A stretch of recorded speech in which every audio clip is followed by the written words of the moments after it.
So my name's Beth Vild. I am a local permaculturist, and Ra here is working on creating a community garden off this lot here. I specialize in urban edible landscaping and forest gardens, but in an urban setting that's done with community in mind.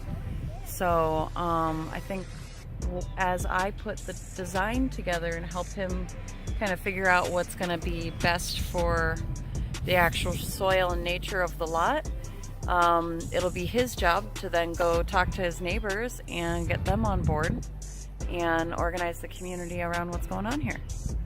So I am taking pictures of the plants that Mother Nature has put here, because she's trying to fill certain niches in the soil, and those plants will tell us what's going on in the soil, and what the soil health looks like. It actually looks like it's pretty good. These are, I've so far found violets, these are wild strawberries, and then plantains were over there. And that's usually a pretty good sign. Pretty good sign. In here, so you see how this is a hill? Pretty good better. But that's a pretty steep little incline.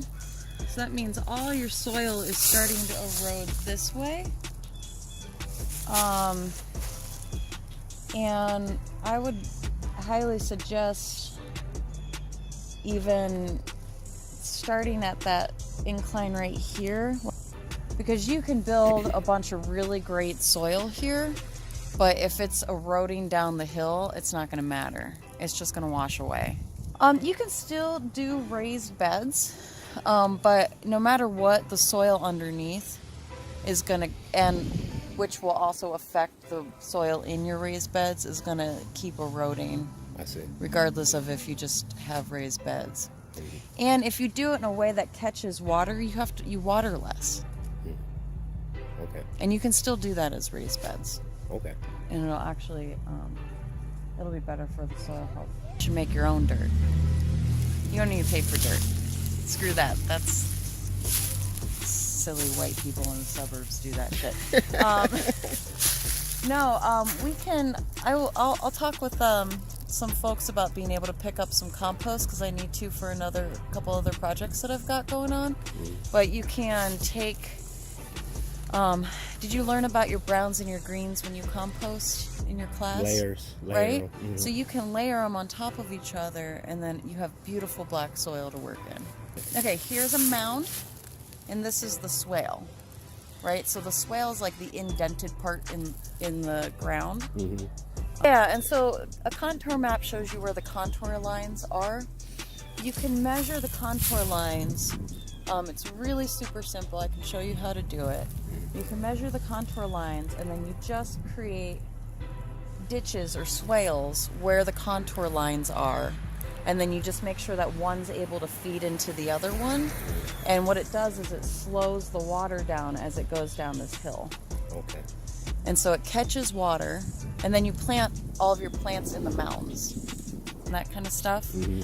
Well, there's also something that happens between their roots and the soil, where one plant, like, okay, for example, you've got corn. And corn takes a lot of nutrients out of the soil, right? Mm-hmm. You can plant that with beans, with a ground cover, and with some sort of squash, and all those things provide nutrients to rehab the soil of nutrients and to help feed the corn. Okay. So that it doesn't totally rob your soil of corn. Okay. Or, sorry, rob your soil of nutrients by growing the corn. Yeah, you could do a living fence. I can show you a couple of different options for those. You could actually even take some of what... This is actually almost asking to be a living fence right here. I'm not entirely sure what it is. Let me take a picture of it and I can move it up. Okay, so you see how this bends, and then it's got offshoots. Mm-hmm.